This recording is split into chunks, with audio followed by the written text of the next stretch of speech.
Olá, boa tarde, que alegria poder começar esta semana na sua companhia. Segunda-feira, 17 de outubro, estamos ao vivo, todo o Brasil com a gente. Estamos pelo YouTube também, TV Evangelizar Oficial. Se você ainda não conhece o nosso canal do YouTube, corre lá para você conhecer, que todos os nossos programas ficam ali disponíveis para você poder dar a sua opinião, para você compartilhar com outras pessoas também. Mas muito obrigado pela sua companhia e hoje nós vamos começar falando de um tema que, olha, eu diria que vai falar com a grande maioria da população, infelizmente, né? Porque muitas pessoas estão endividadas. Mas a boa notícia é que a gente vai te ajudar a negociar ou renegociar dívidas com bancos. E para isso, a gente vai consultar uma especialista da área jurídica, né? Para saber o que você precisa fazer com as suas dívidas. A doutora Glenda Godin, que é advogada e já está aqui com a gente, vai poder sanar um pouco das nossas dúvidas. Também vamos falar sobre saúde de desenvolvimento dos bebês. Então, como que você em casa pode estimular na medida certa para que eles estejam na medida certa, né? Nem estímulo demais e também nem estímulo de menos. E você vai conhecer a história de um casal que, olha só, abriu mão da festa de casamento para abrir uma escola na África. Você vai conhecer mais sobre essa história e muito mais para você, que será apresentado aqui no programa A Vida em Foco.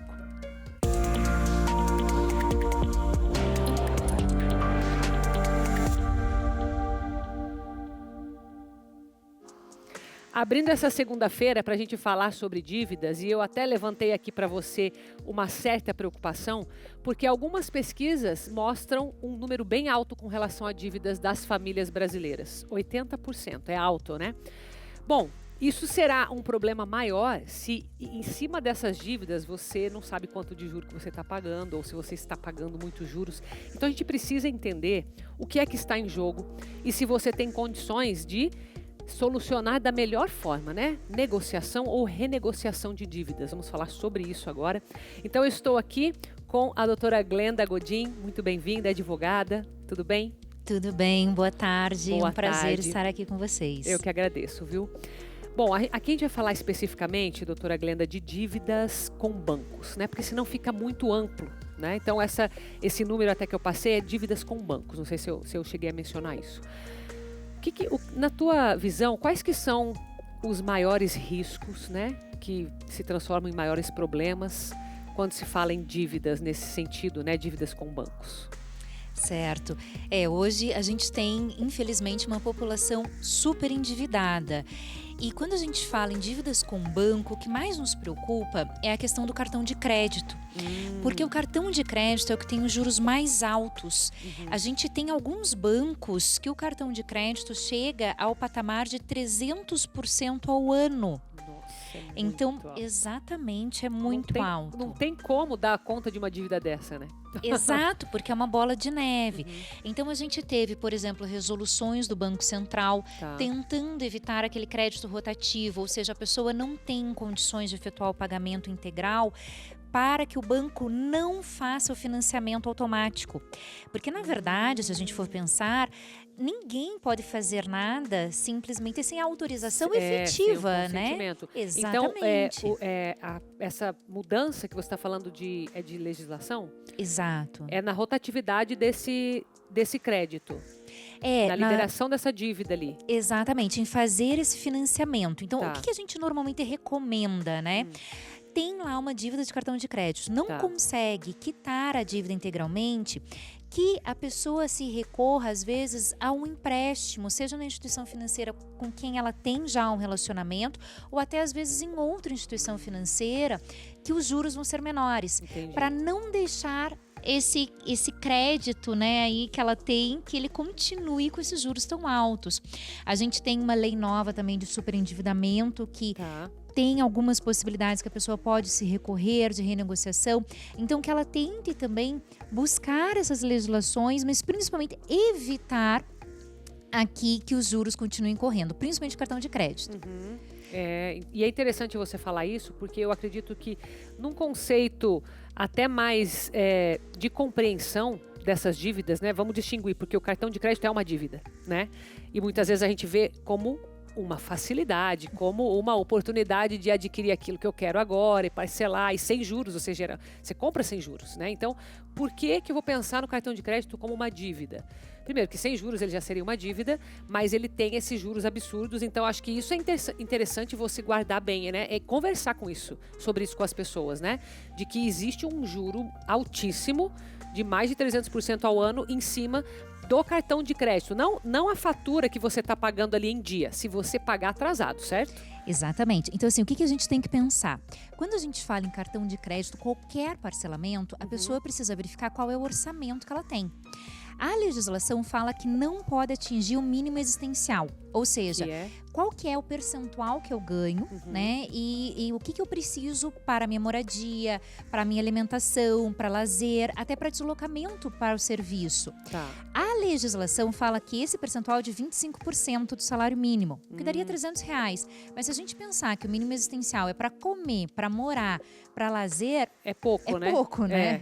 A pessoa sempre geralmente excede esses R$300 aí, né? Exatamente. Então, o que a gente recomenda? Que se verifique, cada um verifique a sua própria condição. Tá. Ora, esse mês eu tenho uma parcela de R$100, mas eu tenho uma parcela de R$100 ou eu tenho 3, 4 parcelas de R$100. Então, quando vai comprar, que o consumidor, ele faça essa avaliação de quanto que ele tem de orçamento, quanto que é o dinheiro que ele tem por mês, para que ele não comprometa. Por quê? Porque se ele comprometer o dinheiro que ele possui, ele vai deixar não vai dar conta de pagar. Exatamente, ele vai deixar de pagar o cartão de crédito. E aí, quando ele não consegue pagar a fatura do cartão de crédito, que aí vem esses juros que são altíssimos e que o nosso judiciário entende que pode ser cobrado. Então, não é um juros abusivo. É um juros que pode ser cobrado. Tá. A gente fala nesse mínimo existencial, até a legislação que eu comentei, que é a lei do superendividamento, ela trabalha esse mínimo existencial. Ela tenta aqui trazer para o devedor uma possibilidade que é: o devedor vai chamar todos os credores que ele tem, sejam eles bancos, sejam eles lojas, para apresentar um plano de pagamento. Então, quando o devedor ele não consegue cumprir as dívidas, ele tem essa possibilidade desse plano de pagamento que a legislação permite para ele. E se ele dá esse passo, ele tem vantagem na negociação ou não? Porque eu queria entender um pouco das consequências dele estar com essa dívida, né? Claro. Veja, quando ele vai negociar uma dívida diretamente ao banco, ele pode fazer isso, mas o banco não é obrigado, não há uma obrigação legal do banco em aceitar esta renegociação que ele está fazendo, principalmente quando ele já fez uma outra negociação. Então, o que o legislador olhou e pensou? Tá, a gente tem muitas pessoas superendividadas, o que a gente pode fazer? Vamos fazer com que o próprio devedor diga como ele pode pagar. Então, a lei do superendividamento permite que o devedor diga: olha, eu devo para vocês, eu vou pagar, mas eu só posso pagar desta maneira. Então, ele vai fazer um planejamento. A legislação diz que ele tem que planejar isso por 5 anos, para pagar essa dívida em 5 anos. E aí, os credores são chamados para dizer se aceitam ou não. Se eles não aceitarem, pode até mesmo o juiz, então perante o judiciário, o juiz impor um plano, de acordo com as possibilidades deste consumidor. Sempre pensando nesse mínimo existencial, o que ele precisa para sobreviver e quanto que ele pode dispor para pagar essas dívidas. Porque percebeu que muitas vezes a pessoa ela deve não por má fé, ela deve por uma falta de organização, de administração das suas finanças. E aí a legislação precisa de alguma maneira proteger essas pessoas. Entendi. E em que momento, se é que há esse risco de uma instituição financeira, um banco, olhar para aquilo que é patrimônio desse cliente, desse devedor, para poder alienar ou penhorar, enfim, não sei qual que seria o termo, se existe tecnicamente alguma diferença? São esses os termos, está corretíssima.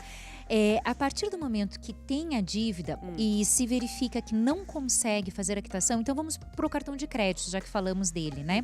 Vamos imaginar então que este devedor, este consumidor, ele fez compras, estão parceladas, ele não conseguiu cumprir a primeira vez, não conseguiu cumprir no segundo mês, e aí ele se recorre a uma negociação. Se o banco não aceitar essa negociação, ele já pode fazer aqui um pedido para pagamento, inclusive um pedido de pagamento judicial, porque não está sendo cumprida aquela dívida e a dívida está aumentando. Tá. Então, com o receio de que a dívida aumente de tal maneira que o próprio banco não receba, ele já pode fazer esse requerimento. Normalmente, o que o banco faz? Ele não vai entrar com a ação, né? Ele tenta entrar em contato com esse consumidor, verificar se esse consumidor tem possibilidade de renegociar. O próprio banco, ele não é obrigado mas ele quer receber. Então, muitas vezes ele negocia. Tá. Se ele percebe que não está pagando, né, o valor, se ele percebe que não tem meios, aí ele vai para ação judicial. E na ação judicial, ele pode buscar bens que sejam bens deste devedor, que aí serão outros investimentos que ele eventualmente tem em outros bancos, podem ser bens móveis, carro, às vezes imóveis, o que ele tem, recebeu um valor de herança, recebeu um imóvel de herança, pode ser utilizado para pagar essas dívidas. Se ele tiver só um imóvel e for o que ele mora, isso entra também? Pode entrar como parte do pagamento ou não? Tem algum respaldo? Tem uma proteção, que a gente chama de bem de família. Tá. O que é a proteção de bem de família? Veja, eu falei no mínimo existencial, a primeira coisa que eu falei foi moradia. Moradia é um direito de todos nós. Tá. Então, se ele tem um único bem, que é o bem que ele reside, é o bem de família, ou eventualmente ele aluga esse bem para poder morar em outro imóvel, que seja um imóvel menor, um imóvel com menos custo, não deixa de ser bem de família. Tá. Este bem tem proteção legal para que seja permitida o direito constitucional, o direito fundamental à moradia dele. Tá. O que a gente vê às vezes é que o próprio devedor, naquele desespero, na ânsia de quitar as suas dívidas, ele renuncia a esse direito do bem de família e diz ao banco, o banco pode buscar, se eu não pagar, pode buscar esse bem de família. E aí se ele der esse consentimento aí, pode ser executado. Exatamente. Entendi. A proteção não vai abranger. A rigor, regra geral, a proteção não alcança quando o próprio devedor ele permitiu que aquele bem fosse utilizado para pagamento das dívidas. Entendi. Deixa eu fazer uma última pergunta com relação à reputação do pagador. Se ele está em negociação, tá com a dívida ativa, mas está em negociação. Em que momento que ele está com o nome, vamos falar no popular, né? Está com o nome limpo, está com o nome sujo? E em que momento que isso muda? Veja, quando ele começa a negociação e tem ali um aceite do banco ou do credor, tem que ser feito aqui a retirada do nome dele do cadastro de inadimplentes.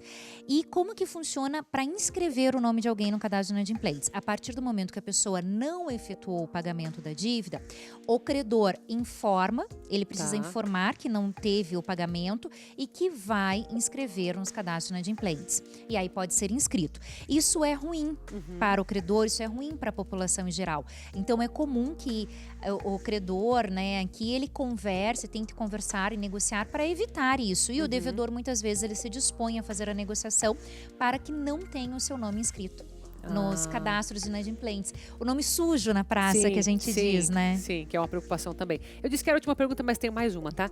É claro hoje, pela legislação, que a fatura de cartão de crédito, ou se não é ali em outro local, que esteja claro qual que é o juro que será pago no caso de inadimplência? Sim, é preciso, na verdade, pela própria legislação. Tanto o Código de Defesa do Consumidor, quanto a própria lei do superendividamento que eu mencionei, elas exigem que o fornecedor, ele informe claramente, de forma clara e precisa, quais são os juros. E aí é claro que quando a gente fala de forma clara e precisa, não é aquela forma matemática que eu não vou entender, que não sou da área. É que todos possam compreender qual é o valor geral. Então, assim, tenho lá uma dívida do cartão de crédito, hoje está em R$1.000. Com os juros, com o não pagamento, quanto que isso vai ficar no próximo mês? Quanto que isso vai ficar daqui a alguns meses? Tem que estar o valor já calculado com os juros. Exatamente, então. Precisa ser claro. E aí que vem também a questão hoje da legislação, né, dessa lei do superendividamento, que é obrigação do consumidor fazer essa avaliação do quanto que ele pode comprometer do seu patrimônio, mas é obrigação do fornecedor também verificar se o consumidor, se o devedor pode comprometer o seu patrimônio daquela forma como ele está comprometendo. Então, ele também tem que avaliar e ele não pode pressionar o consumidor a fazer novas obrigações, a fazer financiamentos que venham a comprometer o mínimo existencial desse consumidor, desse devedor. Entendi. Muito boa a nossa conversa, viu? Doutora Glenda tem o site para você consultar mais sobre isso, godinadvogados.com.br. Muito obrigada, viu, pela tua presença. Eu que agradeço. Sempre bem-vinda, viu? Obrigada. Aproveite para você deixar todas as suas dívidas em dia, porque ninguém gosta de pagar juros não, tá? E além disso, eu vou fazer um convite para você que você tem que se programar no teu orçamento, certo? Combinado, que a gente acabou de falar da importância disso. Então não é só chegar lá, passar o cartão porque você tá querendo viajar, você tem que ter consciência. Mas eu te falo que essa viagem vale a pena, tá? Por quê? Porque você vai trabalhar a tua espiritualidade. Nós vamos em evangelização, saindo aqui de Curitiba, indo até Campos do Jordão. Então, é aquele momento para você. Final do ano, vai ser do dia 3 ao dia 9. Anote aí, 3 a 9 de dezembro. Você vai conseguir descansar, você vai conseguir celebrar o teu ano, as tuas conquistas, agradecer a Deus. Se quiser pagar alguma promessa que você tem com Nossa Senhora, vamos passar na casa da mãe, vamos conhecer pílulas de Frei Galvão, que você já deve ter ouvido falar, pelo menos ouvido falar o termo, né? Mas vai aprender mais sobre isso. Então vai ser uma viagem com história, com cultura, com a parte religiosa, para que você possa estar comigo. Eu vou estar com você guiando nesse caminho até Campos do Jordão. Passaremos também por Mosteiro da Sagrada Face, lugares lindíssimos e tudo detalhadinho, pensado nesse roteiro, para que você não precise, de fato, esquentar a cabeça com o que vai acontecer lá. Não, a gente vai sair daqui, vamos cuidar de você literalmente até a gente chegar lá, durante todo o caminho e durante toda a volta. E eu confio muito na Libermundo, que é a parceira que eu escolhi para estar com a gente. Então tá aí o telefone para você pegar mais informações. 419-9965-0377. Aproveite para mandar aquele WhatsApp perguntando mais sobre essa viagem de peregrinação e evangelização comigo, Carol Tormena. Vamos montar esse grupo, você vai gostar, você vai ver. E depois do intervalo, nós vamos falar sobre o desenvolvimento dos bebês. Você vai aprender a estimular na medida certa, digamos, para que você não estimule demais o seu bebê, mas para que ele possa se desenvolver em um ambiente saudável. Eu volto já.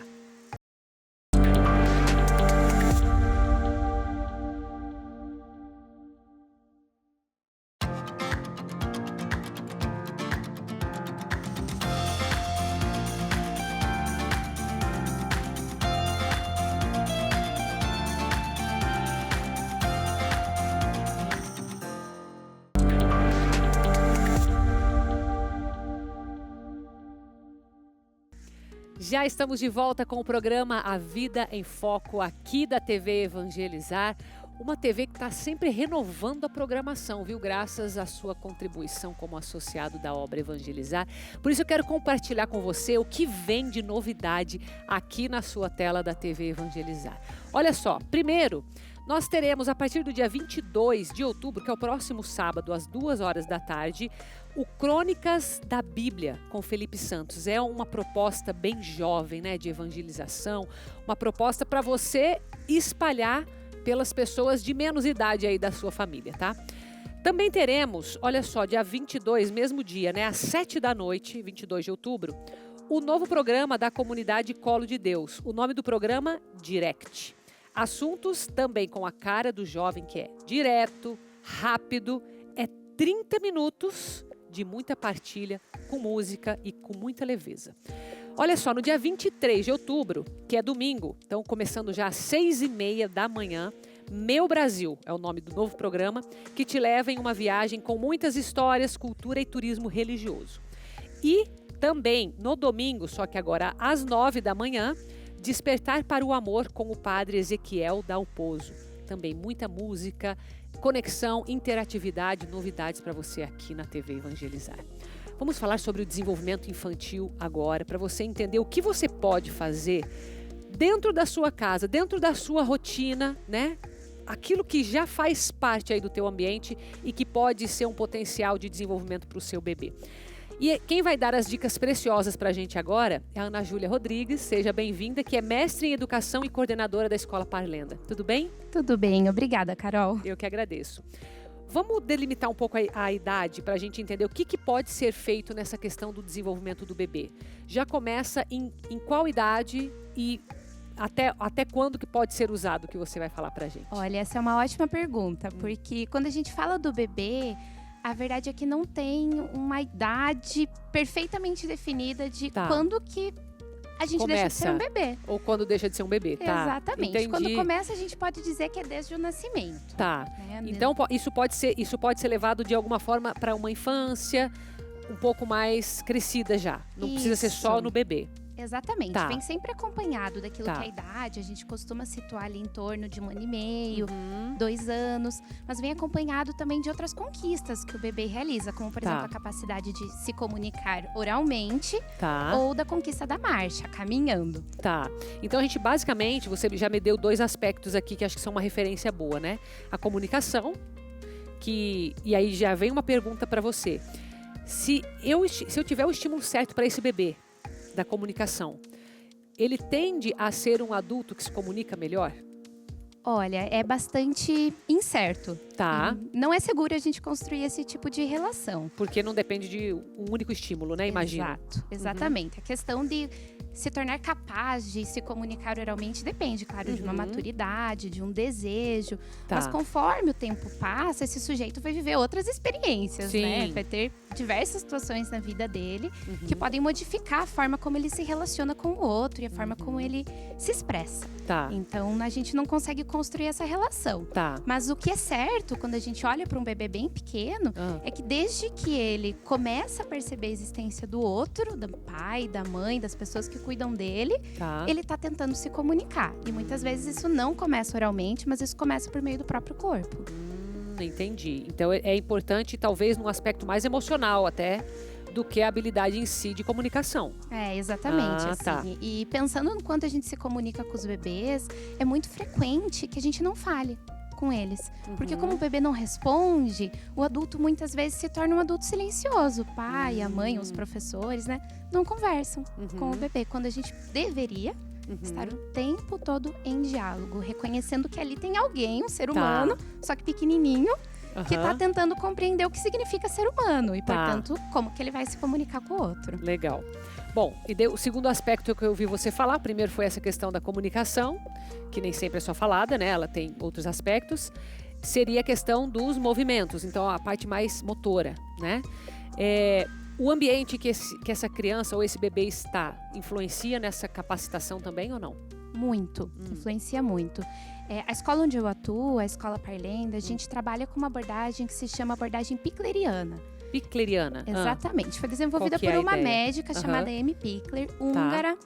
E o que a gente defende é a capacidade do bebê viver um processo autoguiado de desenvolvimento motor. Ou seja, a partir da iniciativa própria e do seu ritmo, ele vai descobrindo que movimentos que ele é capaz de fazer, como fazer e o que ele consegue fazer com esses movimentos. Né? Entendi. E isso pressupõe um ambiente mais adaptado para aquela fase daquele bebê ou não? Como que é? Sim, por exemplo, existem coisas que a gente nunca deve ter para um bebê. Porque quando ele não está no momento realmente de cuidados, onde ele vai estar no colo de alguém, no banho, numa troca de fraldas, esse bebê precisa ter a possibilidade de se mover em liberdade.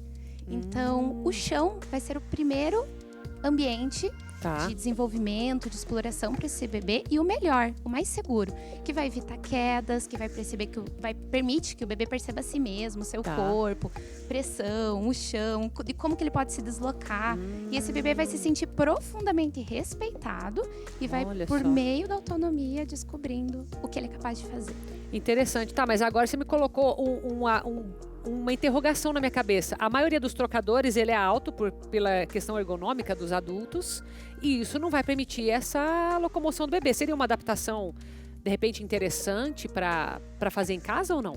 É importante que o trocador ele seja alto realmente, pela questão ergonômica do adulto, mas existem adaptações possíveis, como, por exemplo, depois que a criança já está caminhando com segurança, uma escadinha, para que a criança suba acompanhada por esse adulto. Ajuda também na questão ergonômica, porque às vezes a criança já está pesada, então se ela sobe acompanhada do adulto, né, não abandonada, mas acompanhada, cuidada, isso vai garantir para ela a possibilidade de participação desse momento de cuidado. Porque não é só deixar ela fazer o que ela quer naquele momento, mas você está estimulando que ela, o que ela puder de autonomia ter ali, é estimulado, né? Mais nesse sentido de estímulo de autonomia, é isso? Isso, é pensar que a autonomia é um direito. Né? Todos nós temos o direito de tomar decisões e de se relacionar com o mundo da forma como nós desejamos. E o bebê também tem esse direito. Sim. Mas isso é muito diferente dele estar abandonado, ou da gente esperar que ele faça algumas coisas de uma forma muito precoce. Sim, com certeza. E acho que nessa questão, há algum tempo atrás era mais aceito o andador, hoje em dia já não é mais, né? Eu queria que você comentasse a questão do andador, a questão desses brinquedos, por exemplo, a bicicleta sem rodinha, né? Isso que, de certa forma, parece que é um passo atrás, mas que acredito que seja uma inovação, né? Exatamente. É muito curioso quando a gente olha para todos esses equipamentos, porque a verdade é que a gente inventou muita coisa para impedir que o bebê se movimentasse, né? Como, por exemplo, chiqueirinho, ou um bebê conforto, que não tá só lá no carro para o bebê se deslocar com segurança, que tá o tempo todo. Mas fica ali, o bebê preso, né? Ele tá no momento de brincadeira, e ele tá preso, sem a possibilidade de se mover. E depois, hoje em dia, nós temos outras coisas que foram criadas, como, por exemplo, essa bicicleta que não tem os pedais, né? Que o bebê vai meio que caminhando. E que depois que o bebê conquista a marcha, se locomove com segurança e vai viver outras experiências de movimento, assim, como nós. A gente pode, de repente, inventar, aprender a surfar, andar de skate.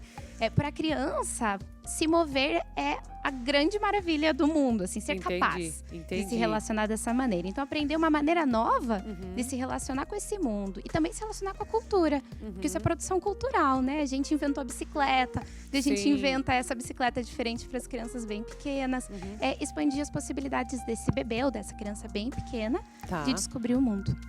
Agora, vamos pensar um pouco na realidade das casas, né? O que você diria que é possível para a pessoa começar, né, de repente um movimento desse, né, de mais autonomia e tudo, mas ela tem uma casa, vamos dizer uma casa padrão, vamos colocar assim, que tá ali, com pontas, com quinas, com, enfim, talvez tenha escada, precise delimitar o espaço desse bebê. O que dentro dessa questão da mobilidade e do desenvolvimento do bebê é permitido de limitações, porque o limite também faz parte, né? Com certeza. Até do desenvolvimento. Então, como que você colocaria o limite e o espaço? Dicas práticas, assim. Vamos pensar sempre que o bebê precisa de um espaço maior do que aquele que ele é capaz de usar exatamente naquele momento. Então, por exemplo, ao invés de um chiqueirinho, a gente pode pensar numa divisória. Às vezes tem pets, tem outros animais na casa, a gente não quer que fique perto do bebê. Pega um tapete que não seja muito espesso, que seja firme. O bebê precisa dessa segurança, dessa estabilidade para ele conquistar o equilíbrio. E que o bebê vai poder ficar deitado, ali, de barriguinha para cima. Ou seja, um tapete maior, por exemplo, como esse aqui, se não tivesse com tudo aqui em cima, um tapete simples, pronto. Ótimo, com objetos que interessem ao bebê ao redor. E ele vai explorar essa região do tapete. Isso, ele vai explorar. Primeiro ele vai aprender a virar de ladinho, depois ele vai aprender a virar de barriga para baixo. Depois, de forma inconsciente, ele vai começar a rolar. E ele vai perceber que ele está se deslocando, ainda sem intencionalidade. Mas muitas vezes, antes de aprender a rastejar ou de engatinhar, né, que é o processo de desenvolvimento motor, esse bebê vai aprender que rolando, ele chega até o objeto que ele deseja. Então você pode colocar, inclusive, os objetos em 360 graus ao redor do bebê. Objetos, às vezes, de cores contrastantes, como um tecido com bolinhas. Isso auxilia. E tem que ter supervisão 100% do tempo? Como que é? Pode ter uma distância, por exemplo, bebê na sala, mãe na cozinha? Como que você trabalha isso? Com um bebê pequeno que ainda não se locomove, né? Não tem experiências de deslocamento, não vai do quarto para a sala, da sala para a cozinha.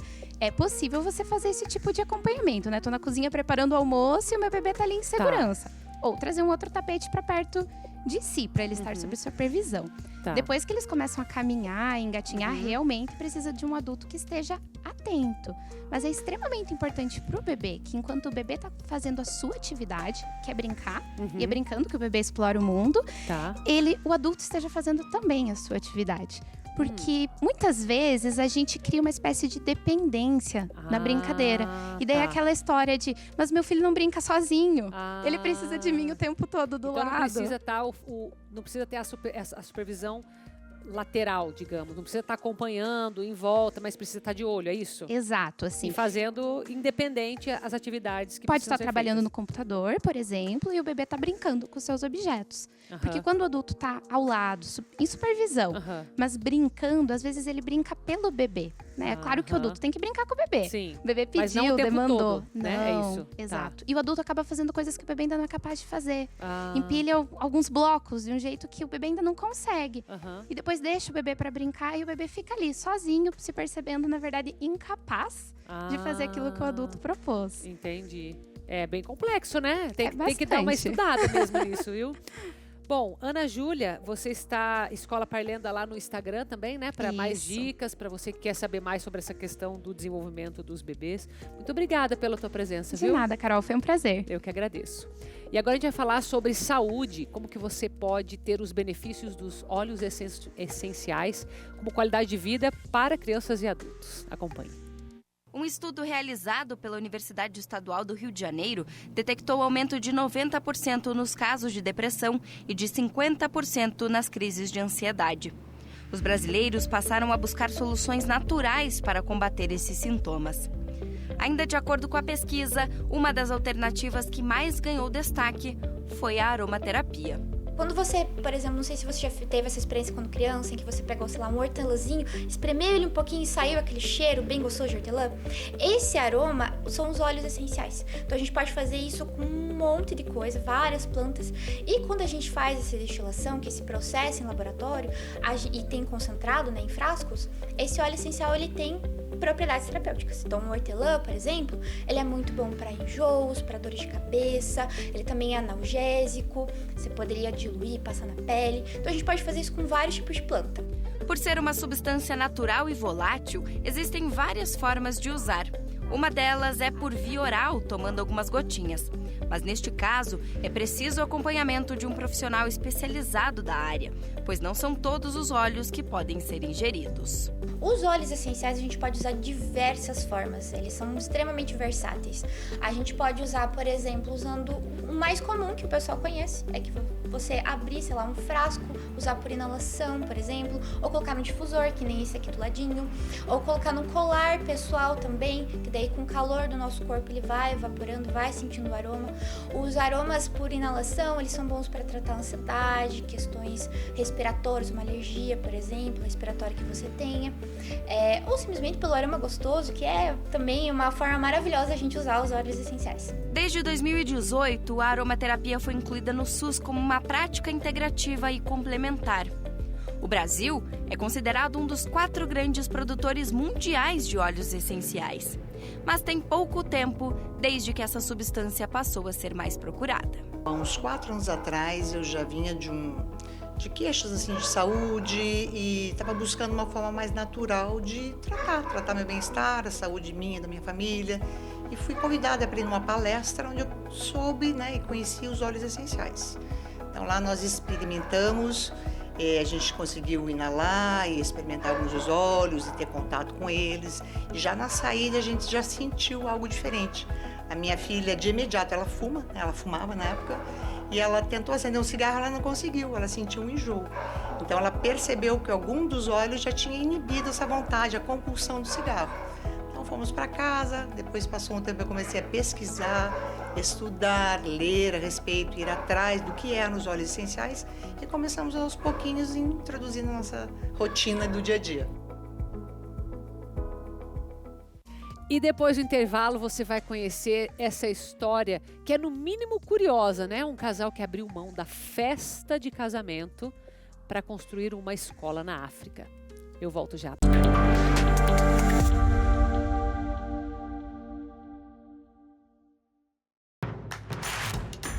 Não perca mais nenhum vídeo da TV Evangelizar. Inscreva-se agora.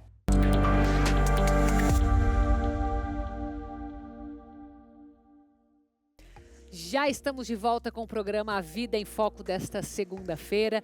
Lembrando que segunda é o dia da nosso grupo de oração nacional, Noite de Louvor, hoje com a presença do padre Christian Shankar e da irmã Graziele. E com esse tema, Tu és o Centro, na terceira semana da série. A partir das 6h30 da tarde, você já pode vir aqui para o auditório, se for presencialmente, ou acompanhar pela TV Evangelizar para todo o Brasil, tá? Então, nosso convidado, Padre Christian Shankar e irmã Graziele.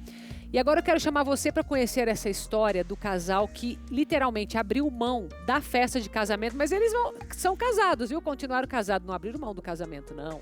Mas da festa, sim. E daí, com esse dinheiro, eles realizaram essa missão ou esse sonho de construir uma escola na África. Quero compartilhar isso com você. Essa história pode parecer um pouco comum. Tainá e Renato se conheceram em uma roda de amigos. Começaram a namorar, descobrir afinidades e então, em 2020, o tão esperado pedido de casamento veio. A gente estava começando a organizar a nossa festa de casamento, olhando orçamentos, lugar para fazer, buffet, decoração, tudo que um casal se envolve ali na época de fazer a festa, né? Por influência da amada, Renato mergulhou no mundo da caridade. O trabalho voluntário sempre fez parte da família do casal. Juntos, decidiram embarcar para uma missão humanitária em Moçambique e de lá para cá, tudo mudou. Quando a gente esteve lá nessa missão humanitária, começamos a reparar a necessidade local. Toda escola que a gente passava, ou era embaixo de árvore, ou era tipo uma salinha de pau a pique onde ficavam 30, 40, 50 crianças, assim. E os sonhos de uma grande festa de casamento foram dando lugar a um projeto ainda mais lindo.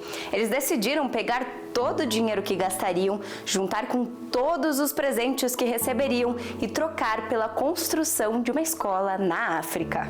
A escola ela vai ser construída em Matuba, que é interior de Moçambique, né? Ela vai conter 8 salas de aulas, mais um refeitório, 2 banheiros, que para eles é um luxo ter isso, né? A ideia é que seja, além de escola, um local também onde eles possam se alimentar, que lá é de extrema importância. Os orçamentos resultaram em uma conta de R$220 mil. Então, uma campanha começou.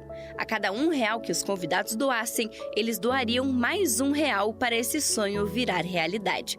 A campanha cresceu e chegou nas redes sociais. A gente está em 181.500 atualmente, né, de valores nossos e valores doados. E assim a gente está caminhando aí para chegar nesses 220 mil quanto antes e tocando a obra lá em paralelo com o dinheiro já arrecadado. As construções começaram em junho de 2021 com a limpeza do terreno. Elas acontecem em parceria com uma equipe da Fraternidade Sem Fronteiras e contam com a ajuda da população. A Priscila é arquiteta voluntária e está lá em Moçambique organizando todos os detalhes da obra. Nós já fizemos todas as alas, né, que são palhotas, né? Essa estrutura de palhota aqui, ela é incrível porque é um material local e ele é extremamente bom para o clima, né? Porque não aquece muito, não esfria e é muito duradouro. E a gente conseguiu fazer toda essa parte de estruturação. São salas mais abertas, né? Um pouco diferente aí do convencional. Depois de tudo construído, o trabalho continua. A fraternidade será responsável por manter o local funcionando, com aulas, alimentação e espaço de lazer. E a nossa previsão é de entrega no primeiro semestre de 2023, do centro todo construído, todo completo. A gente pretende fazer uma caravana e lá a gente fazer uma festa mesmo. Lá a gente vai literalmente se vestir de noivos novamente, né, bem? E vai tocar aí de uma maneira bem legal, assim, a nossa festa de casamento. Então a gente finaliza, mas continue na nossa programação. Hoje, lembrando, temos Noite de Louvor às 6h30 da tarde com o nosso querido padre Christian Shankar e irmã Graziele. E amanhã a gente se encontra de novo às 3h30 da tarde aqui na programação da TV Evangelizar. Beijo para você, se cuide, fique com Deus. TV Evangelizar, a família em primeiro lugar.